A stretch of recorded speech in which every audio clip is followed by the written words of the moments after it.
A very good morning to all of you. I welcome you all to Answer Kari. So, we'll be analyzing the Sunday's edition of the Hindu, Indian Express, and Financial Express. So, let's start with the analysis. So, before that, uh, some of the important topics that we'll be having a look at and we'll be analyzing them includes what is behind the moratorium call on the ChatGPT's successor. So, we've been talking about this thing about the growing usage and reliance upon the artificial intelligence technology, what are the concerns and what can be the benefits of its usage. So that is going to be one of the most important topics for today. And starting with the articles, so when we have a look at the GST collection, March it sees the second highest GST collection of around rupees 1.6 lakh crores, and you can see that trend has been majorly, it has been increasing gradually if we have a look at a long time period trend. So this is for past 2 years and it's been gradually increasing. So the revenues, they were 13% higher than March 2022. So it points towards that conditions, they are coming back to normal, businesses, they are coming back to pre-COVID-19 levels, and things are recovering. So the businesses, they are growing, the business activities are growing. So it can point towards that.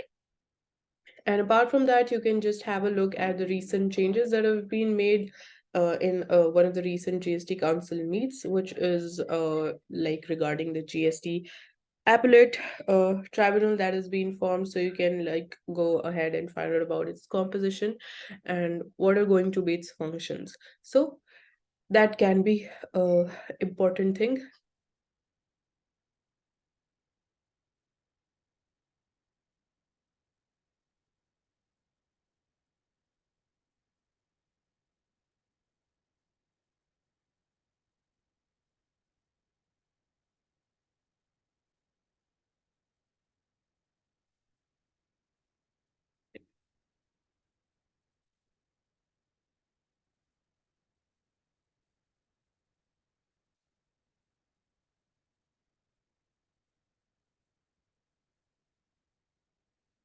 So in this picture, you can see that an artist is performing the Nagaraj Thira, which is at Kozhikode, and Thira like Theyam. It is a dance that is a part of the religious ritual, and while the person participating in Theyam is considered God, the person taking part in Thira is considered as possessed by God.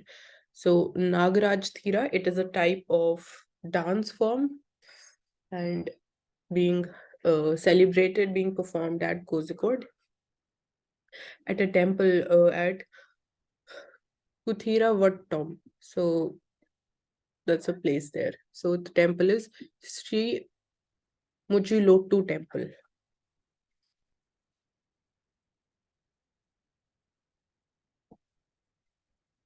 So Project Tiger completes 50 years, and Bandipur also completes 50 years as a Project Tiger Reserve, and it traces the legacy to the Maharajas. So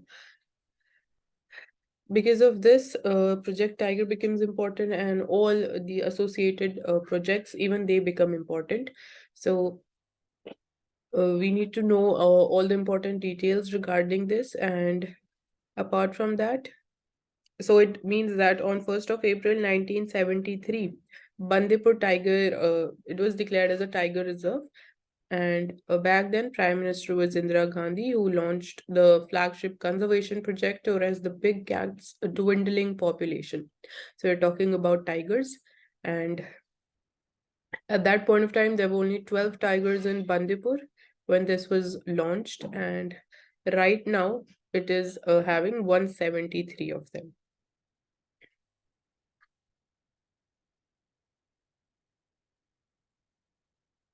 So you can find out more about the important provisions of the Wildlife Conservation Act of 1972. and and because of this, you also need to know about all the tiger reserves in India. There are around 53 of them in total, and their locations, that is also important. And apart from that, you can also find out about if there is any river passing by or nearby it. So that can come in the form of questions in prelims. So in the Bison Hills, wedding bells they fall silent as the Konda Reddy tribals they face the cultural trauma. So the Konda Reddy tribal habitation it is going to be rehabilitated for the Polavaram irrigation project in the Alluri Sita Raman Raju district. So this basically we can like remember that this tribal group it comes from near the Bison Hills, and so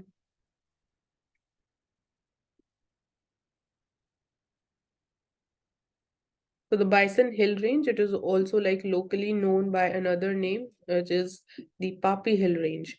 So this is one of the villages that is said to be rehabilitated before the monsoon sets in, and that is going to be as an initiative of the rehabilitation and resettlement exercise because of the Polavaram irrigation project.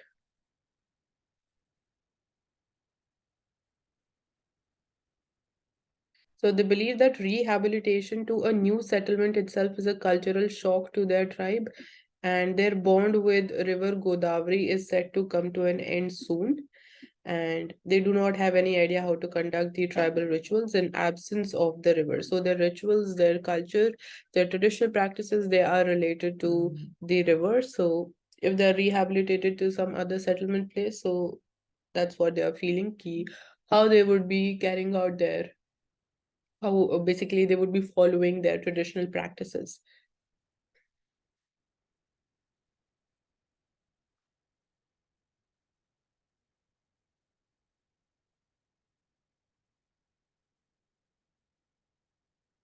And after Russia, now India and Malaysia, they're also moving forward and moving beyond the dollar to settle the trade in rupee.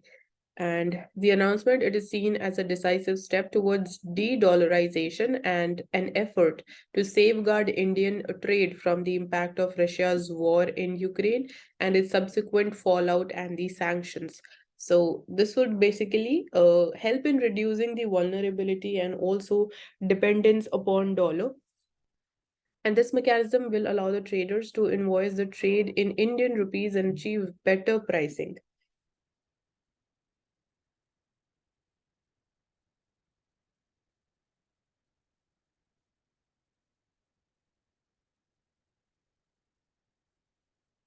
So here, Union Bank of India, it is going to become the first bank in India to operationalize the option by opening the special rupee withdrawal accounts through its corresponding bank in Malaysia, which is the India International Bank of Malaysia. So if you want to like carry out trade in Indian rupees, so you need to set up these special rupee withdrawal accounts for carrying out the trade in Indian rupees. So that is an important part, and you need to have very clear clarity about how these Vostro accounts कैसे setup किए जाते हैं, banks कैसे setup करते हैं, क्या role है, कौन सी कंट्रीज में सेटअप कर सकती है अगर दो countries they are trying to ensure कि ट्रेड ज्यादा से ज्यादा basically rupee based Indian rupee based ही रहे, एंड ये फंक्शन कैसे करते हैं, तो उस चीज के बारे में थोड़ी क्लैरिटी होगी तो that would be beneficial. And so और इसमें और कुछ इम्पोर्टेंट नहीं है. So here it is also talking about ASEAN. So ASEAN के बारे में 10 member countries हैं. So एक तो आपको वो पता होना चाहिए. And India is not a member of ASEAN, so that is also important. And so Malaysia, it is the third largest trading partner of India in the ASEAN region, and that is after Singapore and Indonesia. So Prime Minister calls on the armed forces to stay ready to deal with the threat. So he said that steps they are being taken to equip the three services with the weapons and the technology. So modernization of our defense forces, all of that is important. The new technology that is being inducted, and we are focusing so much upon Atmanirbhar Bharat, self-reliance, production in India, indigenous technology. So all of that is being emphasized.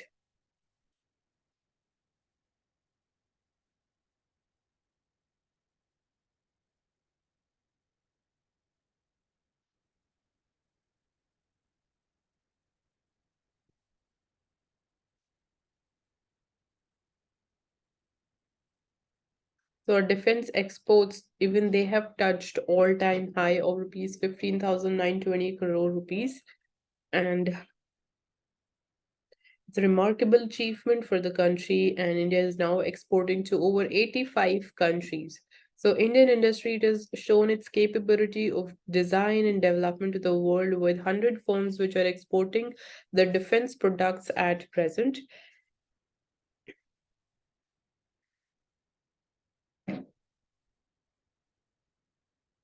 So the ministry said that India exports major platforms such as the Dornier 228, 155 mm advanced towed artillery guns, then we have BrahMos missiles, we have Akash, surface-to-air missiles, radars, simulators, mine-protected vehicles, armored vehicles, Pinaka rocket systems, and then we have ammunitions and thermal imagers, body armor, and other things which are being exported. And there's also growing global demand of the light combat aircraft stages, light combat helicopters, aircraft carriers, the maintenance, repair, and overhaul activities.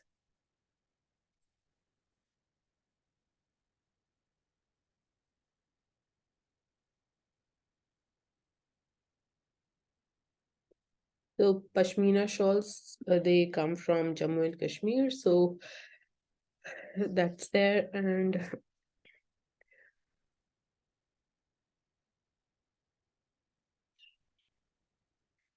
so basically, the Kashmir Chamber of Commerce and Industries, which is a valley-based traders' body, so they have raised the issues of confiscation and poor testing of the Pashmina shawls with the Union Ministry of Forest, Environment and Climate Change. So basically, they are saying that there has been declining quality of the Pashmina shawls. So that's the issue. So proper testing exercises, they are very important. And so the wool from the Chiru goat or the Tibetan antelope that is used in making them, and wool from Pashmina goat is also used. So these are different varieties which are being used. There's also shatush scarves which are made.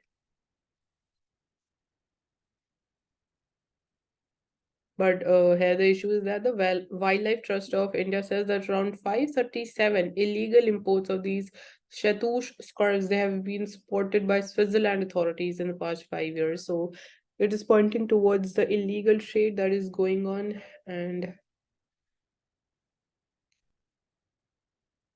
so both the Pashmina goats and the Chiru, they are inhabitants of Ladakh's high altitude Changtang belt. So you can remember, you can like locate this Changtang belt on the map also. So it is there in Ladakh.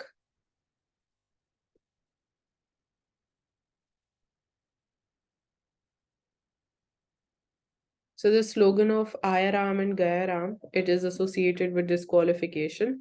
So disqualification is related. We have discussed all the important details a number of times that firstly that the 10th schedule of the constitution, it talks about disqualification and it was added through the 52nd Constitutional Amendment Act. Apart from that, what are the procedures and what are certain exceptions under which a person or a group of people, a group of MPs they can't be disqualified. So when there is a split and when there is a merger between the political parties, so what are the conditions or two different conditions which is applicable in order to ensure that they are not disqualified. So we have discussed all of that in detail.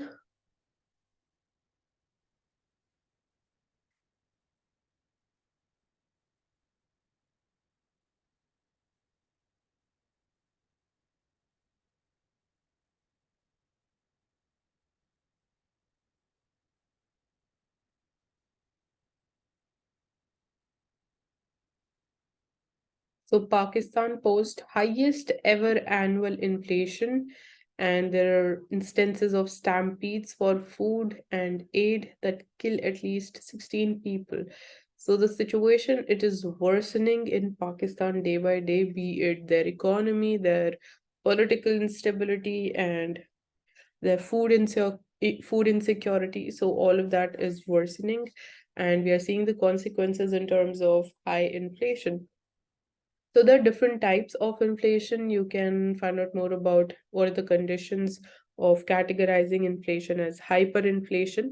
So that can be asked because specifically in the context of the Indian neighbors, Sri Lanka and Pakistan, the economy it is not in good and stable condition. So the consumer price inflation in Pakistan it jumped to a record 35.37% in March, and the March inflation number eclipsed the February's 31.5%. So there's falling food stock. Even food annual food inflation in March was at 47.1% and 50.2% for the urban and rural areas, respectively. So hundreds of women and children they have rushed to collect the free food and cash outside a factory in an industrial area of the city. And so some steps are being taken, but right now we can't say that situation is that good there.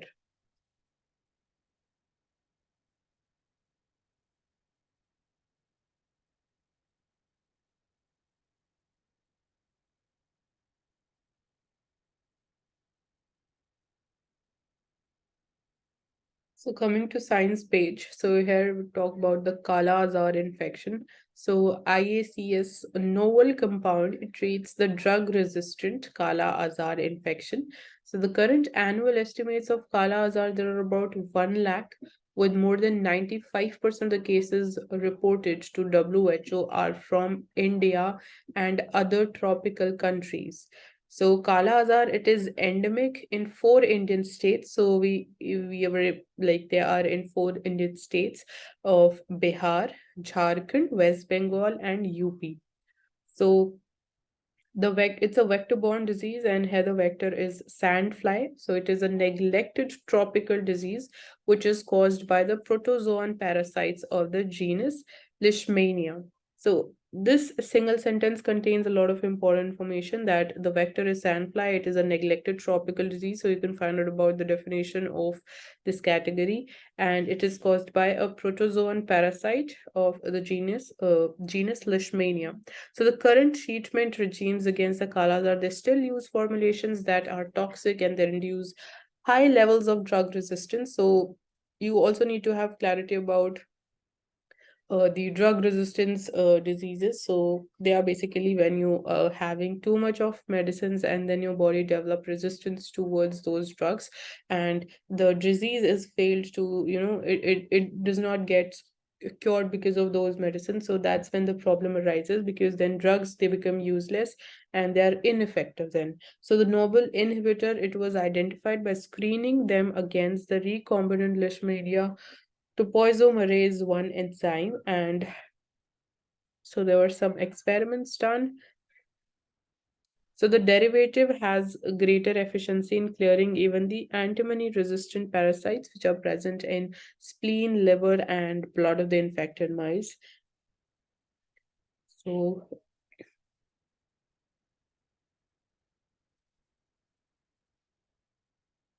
So IACS is the Indian Association for the Cultivation of Science. It is the potential of the quinoline derivatives to treat the drug-resistant leishmaniasis, or which is also called Kala Azar and is also commonly known as black fever.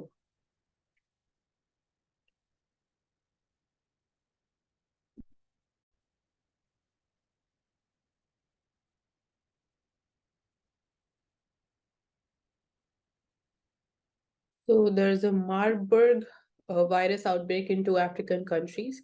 So early this year, Equatorial Guinea and Tanzania, they reported the outbreaks of Marburg virus disease, MVD, which is the first ever outbreak of the disease in these countries.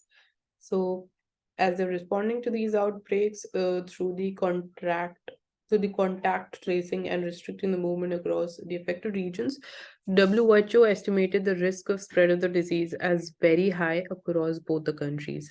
So this virus, the Marburg virus, it was first identified in 1967 during outbreaks in Germany and Serbia, and is known to cause severe and fatal viral hemorrhagic fever in humans. So the virus is closely related to another deadly virus, that is Ebola, and it is rated as a high risk pathogen by WHO. And Marburg virus is transmitted to humans through contact with infected animals such as fruit bats, and further human to human transmission can occur through direct contact with the bodily fluids of an infected patient or contaminated surfaces, resulting in the outbreaks. So it can easily spread through human to human transmissions.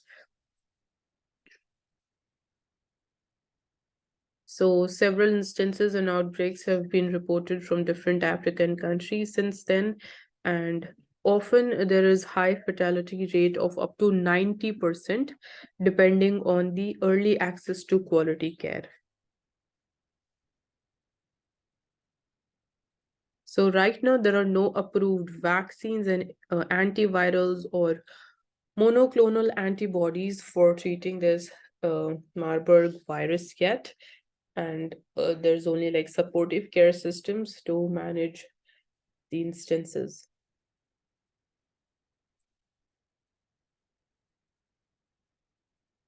So, as the affected countries, they continue to make efforts to contain the disease, and another countries like Burundi, they investigate a suspected outbreak of the viral hemorrhagic fever. Surveillance of the emerging viral diseases is crucial to help early detection, monitor and circulation and evolution, and then develop effective diagnostics, prevention and control measures. So it is only the natural that the concept of One Health is increasingly taking the center stage. So we need to know about this term One Health. So the important topic of the moratorium call on the Chat GPT's successor. So why are the technology leaders they're calling for a pause on developing more powerful artificial intelligence systems? So what is the concern and why they feel so that this should be like the step forward as of now, and we need not develop much more artificial intelligence systems. So we saw that on 29th March, Elon Musk and a group of artificial intelligence experts, they have signed an open letter calling for a moratorium on developing artificial intelligence systems that are more powerful than open artificial intelligence recently launched large language model. So here yesterday also we have been talking about this topic about the open artificial intelligence. So what its meaning is, we need to be clear with that thing. And so this letter, which is like citing one of the Asilomer AI principles on how advances in AI it could profoundly impact people's lives. The Future of Life Institute it issued the letter which noted that AI labs they are logged in an out of control race to develop and deploy ever more powerful digital minds that no one, not even their creators, they can understand, predict, and reliably control. So the Asilomer AI principles, they are one of the earliest sets of AI governing principles laid out at the Beneficial AI 2017 conference hosted by FLI. So FLI is the Future of Life Institute. So like you need to know that Asilomer principles are associated with artificial intelligence. And the thing is, and the concern is key, if we come up with such more systems and we're depending more upon them, so even their creators, after a point of time, you can't predict, you can't control these systems after one point of time. So that is the concern. And if we'll have too much of them and we'll be like depending just upon them, so that is not the best way for the best way forward as of now.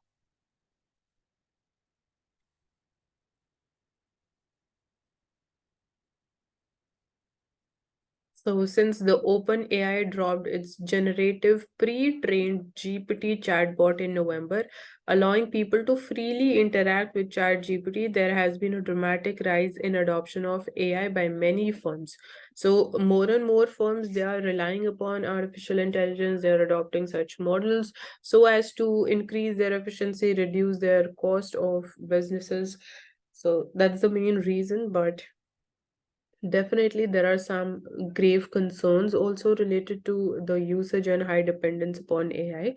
So some AI experts, they feel that the world is moving towards a scenario where machines will triumph over the humans.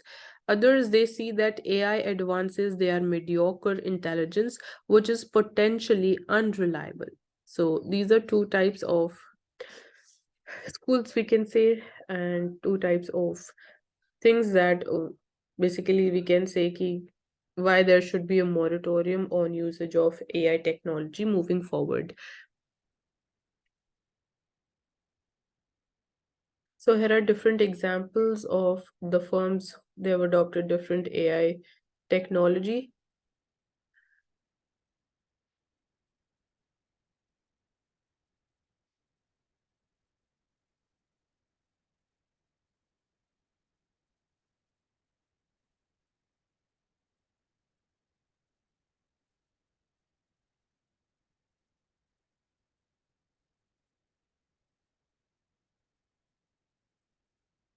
So will it have the desired impact or not? So it is hard to say whether the letter it will have its desired impact, as open AI it is already training the GPTs or GPT-4's successor, and Microsoft backed company it has not yet responded to the open letter. So according to some developers and tech entrepreneurs, GPT-5 could be indistinguishable to humans and the language model could achieve AGI by the end of this year. So this prediction comes at a time when there are no regulations in place to enforce a ban on developing AI. And currently, governments they do not have any policy tools to halt the work in AI development. So no policy tools, no measures, no methods, and no systems of regulating them. So there have been protests going on in Israel against the judicial reforms. So, what is the controversy around the Benjamin Netanyahu's plan to overhaul the judiciary, and does it aim to curb the powers of the courts? And will the Prime Minister be able to build a consensus with opposition parties to push through the bill? So, we just need to know the basics of it, and not like detailed analysis is required for this. So definitely people they were protesting. So let's have a look at what were the government's plan regarding the judicial reforms. So the plan it has set a it is a set of proposals which together it will strengthen the government's hand over the country's courts. So currently the Supreme Court it can strike down any law which is passed by the Knesset. So Knesset is I don't know the correct pronunciation, but this is the parliament. So the government proposal it seeks to curtail the judicial review over the legislation and then empower the parliament to override the court decisions with a simple majority of 61 votes. So this is the proposal that government it wants to curtail the judicial review over the legislations, and then obviously it would be empowering the parliament to override the court's decisions. So instead of judicial review there is going to be a parliamentary review, we can say. So that is obviously the main reason why people are protesting against these proposed reforms.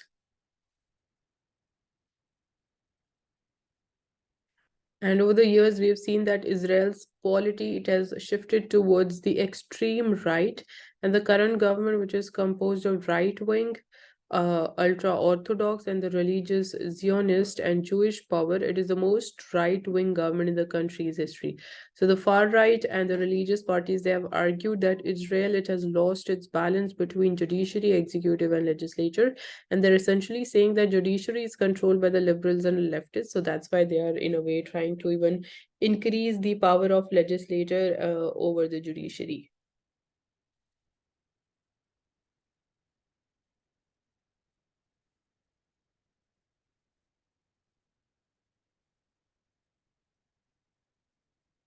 So can countries be sued over the climate change?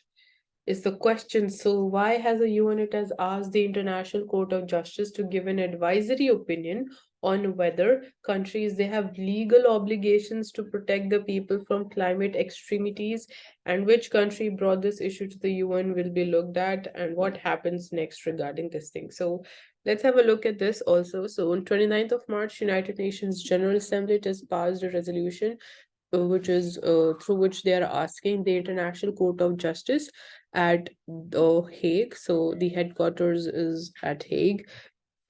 that is to provide an opinion on what kind of obligations countries have towards the climate change reduction based on the promises they have made to the United Nations Framework Convention for Climate Change. So, UN is trying to know more about it. So there are basically two questions. What are the obligations of the states under the international law to ensure the protection of the climate system for present and future generation? Secondly, what are the legal consequences under these obligations for these states where they, by their acts and omissions, they have caused significant harm to the climate system, particularly for the small island developing states and for the people who are harmed because of climate change? So several international protocols have been referred in this letter. So in this resolution, which includes the Paris Agreement of 2015, the United Nations Convention on the Law of the Sea, and even the Universal Declaration of Human Rights. So the entire process is expected to take about 18 months right now to, complete the deliberations by ICJ. So, what is India's position on this? So, India has thus far has been cautiously silent about this move, although it is generally supportive of the need for the climate justice and holding the developed world accountable for the global warming. So, the government is understood to have referred the resolution to legal authorities in the country who will look into the implications and international ramifications of the ICJ opinion. And India has also updated its the national determined contributions commitments as required by the 2015 Paris Agreement, and it has said that it is on its way to sourcing half of its electricity from renewables by 2030. So that is one of the targets. You can remember this as well. But India did not join the overwhelming majority of the countries that co-sponsored this draft resolution. So we are not openly supporting it as of now. And the co-sponsors that included Bangladesh, Maldives, Nepal, Sri Lanka, and number of island countries in the Indian Ocean region. So India is also watching how the global powers like US, China, they respond to this resolution, as without support, it will be like hard to implement. And basically, if these countries will not be supporting, so obviously it would become a very tough exercise to get this the proposals of ICJ implemented. So during the discussion on the resolution, the US representative, it voiced concerns about whether launching a judicial process was the best way to reach the shared goals or not. So there are concerns about this initiative or this proposal even by US. So, Indian officials, they have also said that ICJ process can only speak about climate change issues and problems broadly, and that it cannot name or profile any one country in this process. So, pointing to the Paris Agreement as a landmark shift towards a bottom-up approach, where states themselves they are determining their ability to mitigate the climate change. They also said that any attempt imposed on an opinion in a top-down manner would be resisted. So Paris Agreement, it adopts bottom-up approach where countries वो खुद ही determine करते कि as per their ability, capabilities and potential क्या वो अपने आप को target देंगे and how can they contribute to the climate change mitigation. So India ये बोल रहे हैं कि अगर ICJ would be delivering it's opinion and कुछ प्रपोजल्स एंड कुछ रिकमेंडेशंस दी जाएंगी. So that would be in a way a top-down approach. So India would not be supporting any such measure which would be a top-down approach या कुछ pressure बनाने की कोशिश करोगे on the countries.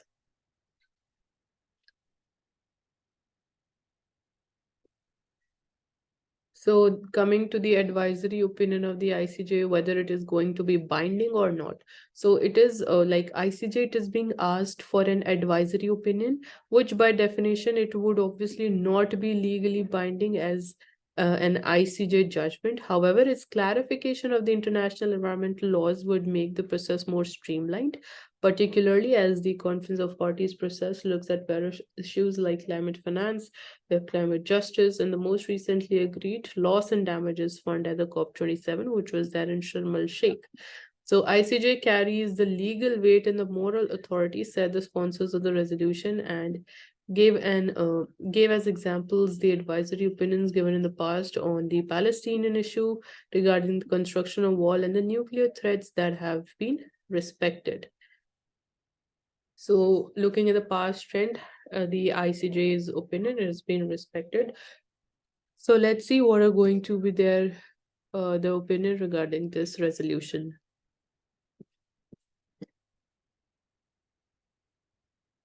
Coming to the business page now. So willing to amend the company laws to make them more robust.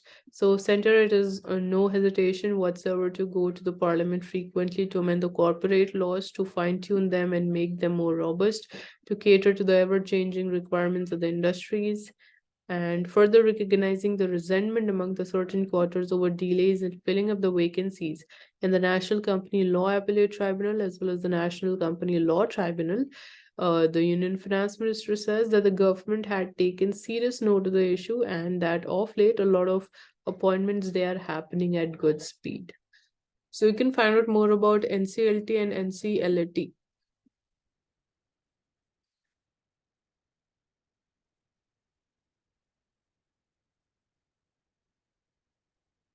So SEBI is said to be probing some Adani offshore deals for possible rule violations. So for us, those rules are important for us to know that what kind of rules are being violated, if any. So the India's market regulator, the Securities and Exchange Board of India, is investigating possible violation of the related party transaction rules in Adani Group's dealings with at least three offshore entities that have links to the brother of the conglomerate's founder.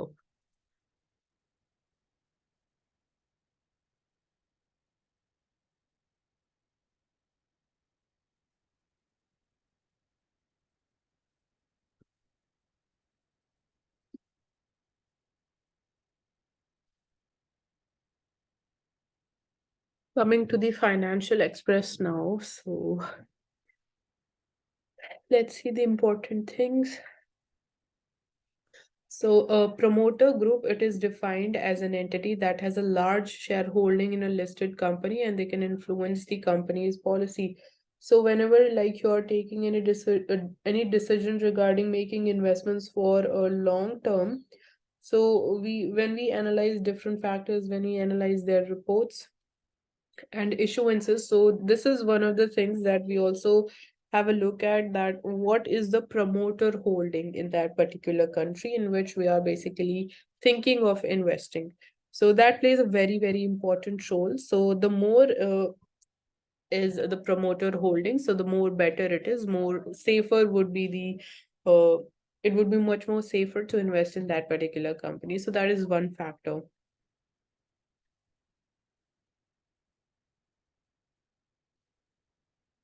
So doctors, they caution against the panic. They say that it is right now, it is a mild variant which is at play.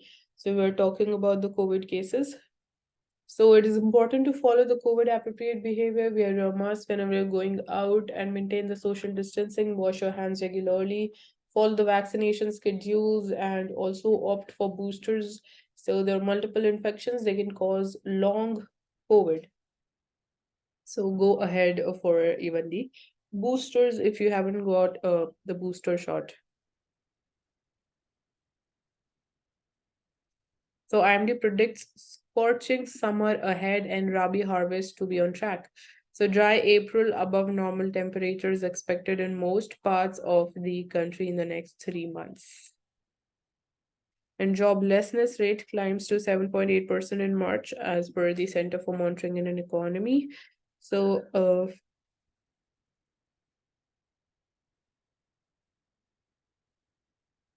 So in February, it was at 7.45%. So it is marginally increased to 7.8%.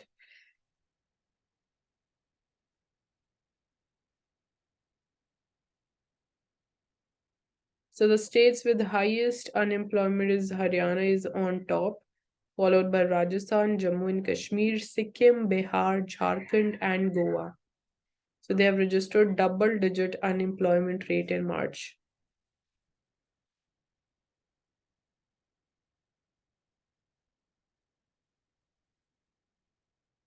Digital India Act will ensure openness of artificial intelligence technology. So India, the upcoming Digital India Act, it will ensure the openness of the emerging AI so that no company it can monopolize or get into toll gating with regard to the use of such technologies. And forthcoming Digital India Act, it will be important legislation that enshrines this openness, safety, trust, and accountability of all the platforms. So these are the keywords, and we also talked about the moratorium, which is being talked about regarding the usage and reliance upon the open AI technologies. So UPI transactions, they rise by 60% year-on-year basis in March to record around 8.7 billion transactions. So the platform witnessed 7.5 billion transactions in Feb and then 8 billion in January. However, in terms of the value, transactions they had fallen, but we can say that the dependence is relying more upon usage of UPI payments.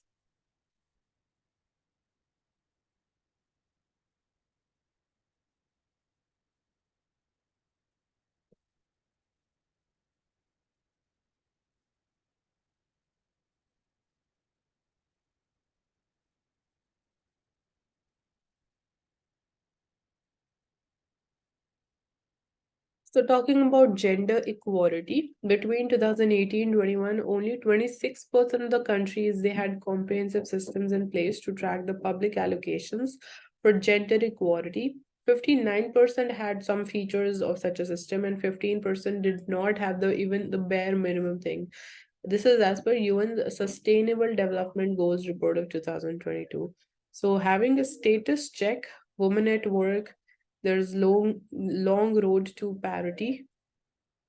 So talking about the women representation at in big companies, 71% women in workforce at LVMH in 2021, 40% women participation in the workforce at PNG. So 50% was there in Nike and 43% women participation in the workforce at Coca-Cola and 27% in PepsiCo. So this is a representation, and 17% of the board seats held by women in India as per 2022 Deloitte Global's Women in the Boardroom report. So that is just 17%.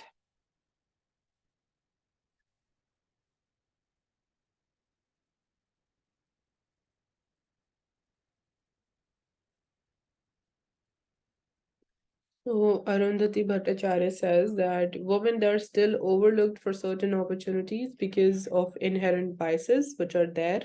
And this mentality trickles down into decisions even in a corporate boardroom. And women, they have to be forthcoming in brick and mortar sectors and silicon chip designing and manufacturing sectors. So she's the vice chairperson and MD of JK Lakshmi Cement, Vinita Singhania. So definitely there's a lot of potential when we talk about the role of women in diverse areas. So even like we've talked about this before, that the proportion of women which are enrolled in the STEM is highest in India. So it is around 43% of the total graduates in science, technology, engineering, and mathematics. They are women, which is one of the highest in the world. So that's a positive thing, and we are moving ahead in this. And however, only 14% they go on to pursue the careers in the workforce.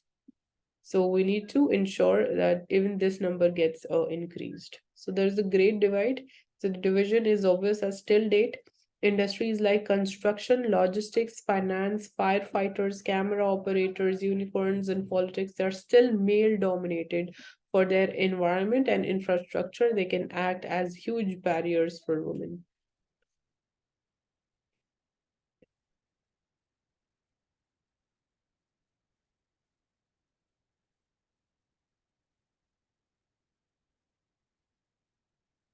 So finally, taking up now the Indian Express and the important articles from it.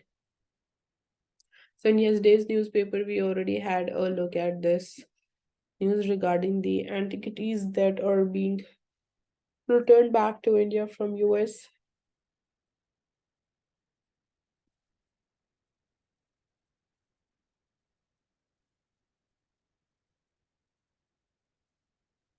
So we can find out about what are the new and emerging threats for the military commanders. So, amid the LSE and Ukraine issue, so the combined commanders conference this year, it assumed greater significance as it came amid the ongoing military standoff with China at the line of actual control in eastern Ladakh, and an array of geopolitical challenges thrown by the war between Russia and Ukraine. It has been underway for over a year now. So we're also seeing that cyber attacks are increasing, how technology can pose challenges in terms of, we see that through misuse of the drone technology, how drugs they are being smuggled, and even how they can be used to attack the border areas. So that's there. And then the Prime Minister also complimented the armed forces for their role in nation building and providing humanitarian assistance and disaster relief assistance to the friendly countries.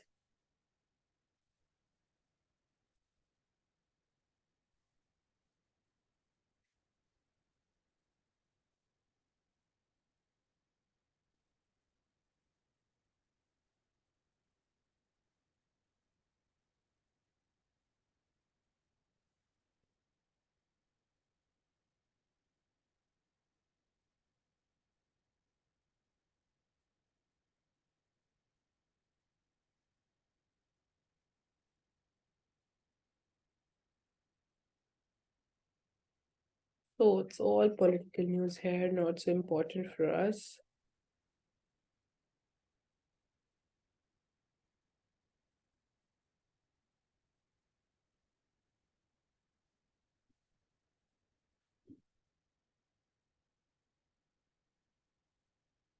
So again, this article is about disqualification. So law may stumble, but justice will triumph.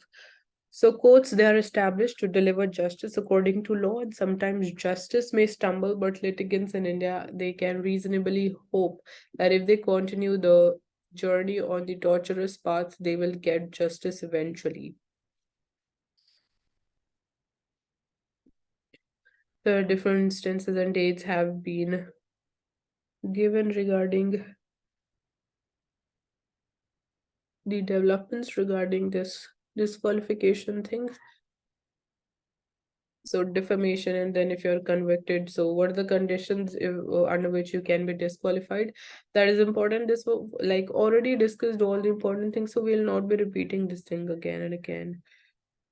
So there is Section 8 of RPA 1951, which provides that a person convicted of any offense and sentenced to prison imprisonment for not less than 2 years, they shall be disqualified from the date of such conviction for 6 years from the date of release from the prison. So the imprisonment sentence and then plus 6 years. For this period, you will be disqualified from the parliament. And then there's Article 102 of the Constitution, which talks about disqualification. So basically, it is providing the conditions and the provisions regarding it.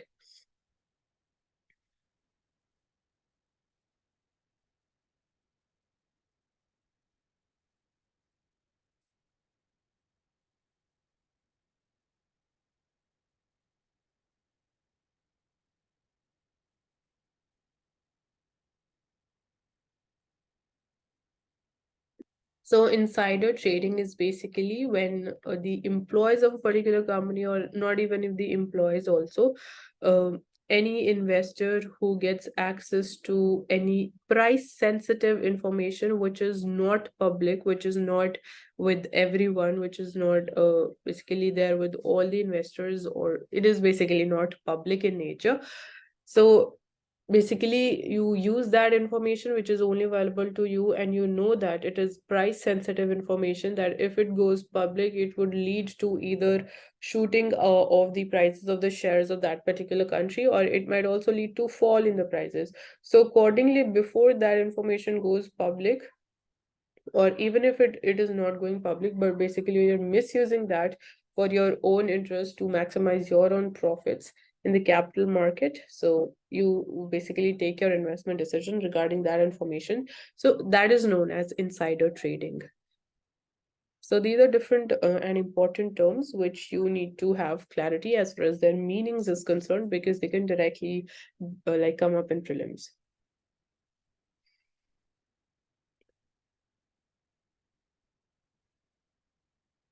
So IMF approves $15.6 billion loan to Ukraine. So decision clears way for the immediate disbursement of $2.7 billion to Kyiv. And obviously there are certain conditions which would be applicable.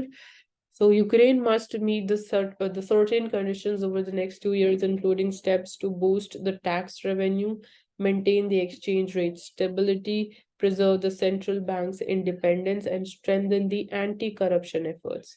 So these are certain conditions and certain areas where Ukraine would have to focus in future.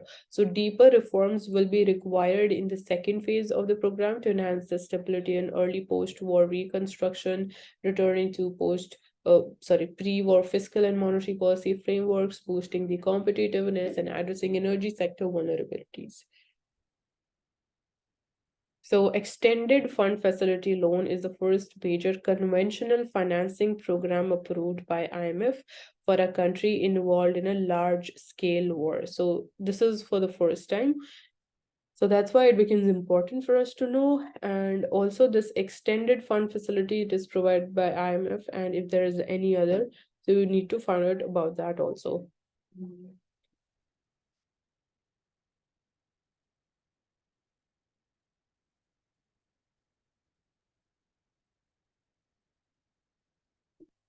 So that's all for today. Thank you for joining at Sarkari. And there's also a PDF. It's linked in the description box. And please subscribe to our channel and hit the like button for this video if it helps you and if you're following us every single day.